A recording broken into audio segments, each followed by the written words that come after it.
Magandang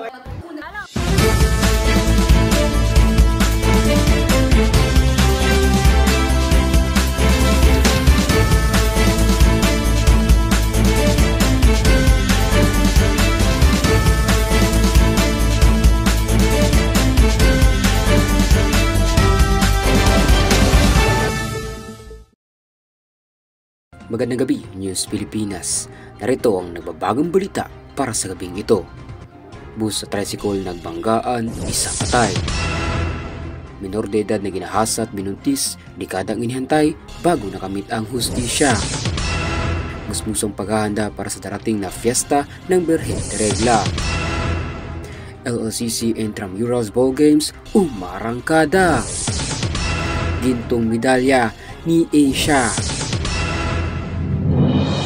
Patay ang isang tricycle driver na senior citizen matapos mabangga ang isang pampasahirong bus noong ika-10 ng Setyembre 2024 ng gabi sa Barangay Binlon, Argao, Cebu. Nakatutok, News Pilipinas, Mariet Mulihon. Kinilala ang biktima na si Eduardo Landugan, isang 62 taong gulang na residente ng Upper Candabog, Barangay Binlon sa lalawigan ng Argao sa probinsya ng Cebu. Batay sa investigasyon ng pulisya, pauwi na ang biktima ng mabangga ang gilid na kanyang minamanehong tricycle sa tumpok ng buhangin at grabas na gilid ng kalsada na naging dahilan para mawala ng kontrol at mabangga sa nakasunod nitong papasahirong bus. Isinugod pa ng Municipal Disaster Risk Reduction and Management Office MDRRMO ng Argao ang biktima sa Isidro C. Kentonar Memorial Hospital, ngunit idineklara rin itong dead on arrival dahil sa matinding pagdurugo at pinsala sa ulo. Samantala, nakakulong sa Argao Police Station ang driver na nasabing bus at hinihintay ang makaanak ng biktima. Kasong reckless imprudence resulting in homicide and damage to property ang haharapin ng driver ng bus. Mula dito sa Candabong, Argao, Cebu, NP Mariet nagbabalita. Balik dyan sa iyo, kabayan. Timbog sa sariling pamamahay sa Villa Rizal ang 45 taong gulang na construction worker na naghasa at nakuntis ng isang minor de edad. Mahigit isang dekada na ang nakalipas, nakatutok, NP Quinimay Bayan. Naaresto ka namin sa bisa ng warrant of arrest sa kasong rape.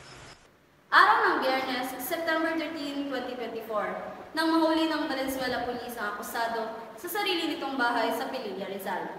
Ayon kay Police Captain Joan De Leon, Chief Public Information Officer ng Valenzuela Police, ang akusado ay nakaharap sa 3 counts ng rape. Noong September 2012, nakatatlong beses po kaya po naging 3 counts of rape. Isang confidential informant nga po na nakapagturo sa kinaroroonan ng pinagtataguan po ng akusadong gumahasa at nakabuntis din sa 15 anyos na batang babae. Nagtunga nga po sila sa Pililla, Rizal at pagdating doon, agad naman pong naituro ng isang residente doon ang bahay ng akusado.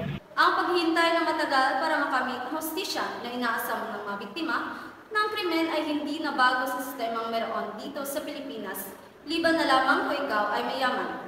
Ang paglilitis ng kaso ay umaabot ng taon, minsan nga mas mahaba pa yung paglilitis o pagbibigay ng hatol kaysa sa taon na inilalagi ng mga akusado sa bilangguan. Isa rin sa mga pangunahing rason kung bakit natatagalan ang mga biktima na matama sa hustisyang kanilang inaasam ay dahil sa estado ng pamumuhay. Naway magkaroon na ng solusyon ang ganitong suliranin dahil hindi biro ang mga naranasan ng biktima sa kamay ng mga akusado. News Pilipinas, nagbabalita, Queenie May A. Bayan. Ramdam na talaga ang simoy ng kapistahan sa Birhen de Regla sa mga aktibidad na ihanda ng syudad. Ating saksihan ang mga aktibidad na ihanda ng opisyalis sa ulat ni News Pilipinas, Jamaica Emia. Magandang hapon, News Pilipinas. Kabayan MP, ramdam na talaga ang simoy ng kapistahan ng Birhen sa Regla. Sa aming pagtatanong-tanong kanina, Kabayan NP, naganap nga kahapon November 18, 2024 sa Hupsdom ang O Caraga Concert. At sa mismong araw ng fiesta, magkakaroon din ng libreng kaabag concert na gaganapin sa Hoopsdom na dadaluhan ng sikat na banda na Parokya ni Edgar. Alas 6 ng hapon magsisimula ang concert at maaari nang pumasok ang mga manonood sa alas 5:30 ng hapon. At bukas alas 4 ng hapon, November 20, 2024, magkakaroon ng isang solemn foot procession pagkatapos ng misa sa hapon. Procession road start from S. Osmeña Street to GY de la Serna to ML Quezon Highway, down to Mantawi Road to Umpad Street, turn left to Dimataga Street, turn left to R. de la Serna, turn left to Lupes Jena Street, and back to church. Magkakaroon din ng live sa Facebook page sa DYRF Radio Ferza para sa mga taong hindi makakadalo sa pagdidiwang. At sa kasalukuyan, unti-unti nang nagsisidatingan ang nagbebenta ng mga kandila, laruan, accessories, damit at mga pagkain na nabula pa sa iba't ibang bahagi ng Sugbo. NPMIA nagbabalita mula dito sa Berhen de Regla sa Lapu-Lapu City. Balik sa iyo dyan, Kabayan NP.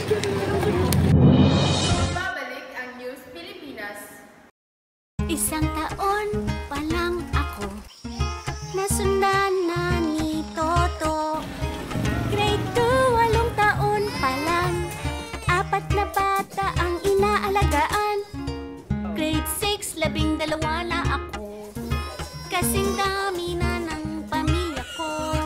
Sabi mo, pasensya na, walang pera kaya mag-drop out ka. Inakup, sabi mo kami mahal nyo. Ari ko pati kayo nagplano. Sana hindi gutom at nag-aaral pa. Alaga't malusog ang buong pamilya. Ang planadong buhay ay maayos na buhay.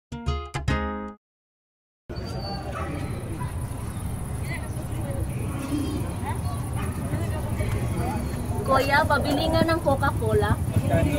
Isa lang po. Sukli ko po. Maraming salamat po. Tulong! Tulong! Tulong!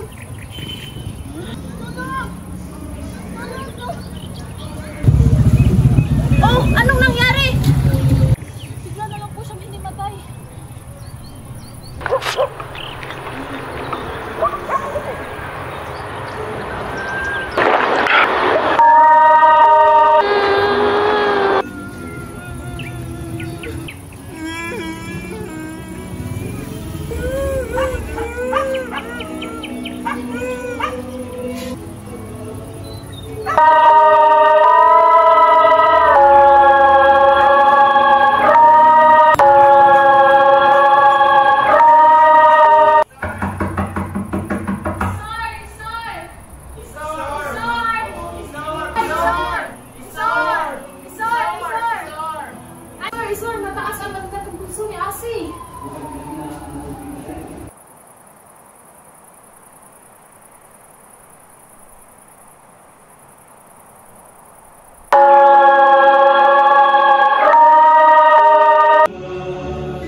Wala akong himala.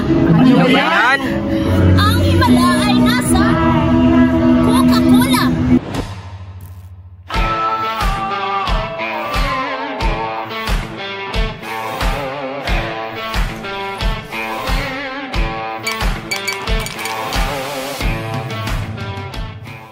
Kaya bumili na lang kayo kasi nga wala akong himala.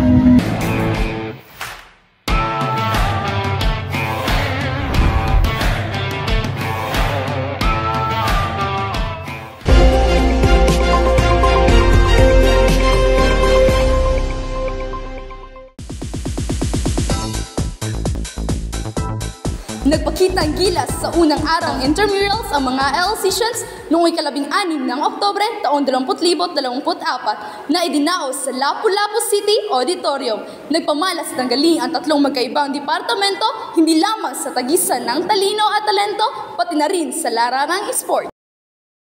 Wagi ang College of Hospitality and Tourism Management o CHTM sa larong Valuable Men category sa score na 26 at 24 at 25 at 17. Samantala ang larong Sipak Takraw nakamit ng College of Technology o COT ang tagumpay sa unang set na may puntos na 18 at 21. Sa huli nakamit ng College of Technology ang tagumpay sa puntos ng 21 at 15. News Pilipinas, nagbabalita, Gab Bernales. Sa harap ng tagumpay, ang likod nito'y pagpupursige na makamit ang gintong medalya, kagaya na lamang ng isang atleta mula sa Lapu-Lapu City, Cebu na si Asia Paras. Sa ulat ni NP Jordy Soles.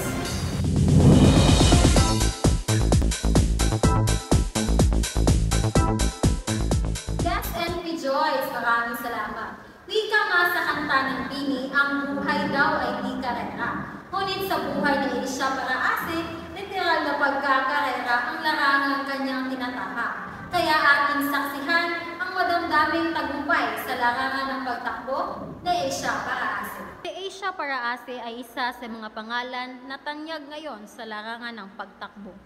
Hindi lang dito sa Lapu-Lapu City, kundi pati na rin sa buong Pilipinas.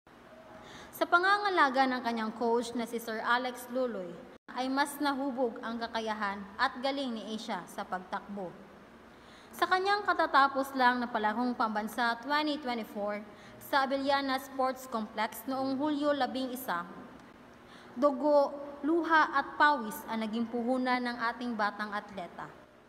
2 gintong medalya ang kanyang nakamit sa kategoryang 3 kilometers at 1,500 meters run. News Pilipinas, Jordy Soles, nagbabalita. Yan ang nagbabayang balita sa araw na ito. Kami ang News Pilipinas, naghahatid ng makatotohanang balita sa mga sulok ng bansa, Luzon, Visayas at Mindanao. Ang News Pilipinas ay nagbabantay 24 oras. Ako po si News Pilipinas Race Perdiga. Ako naman si News Pilipinas, Chris Marco Duarte. Ito ang News Pilipinas.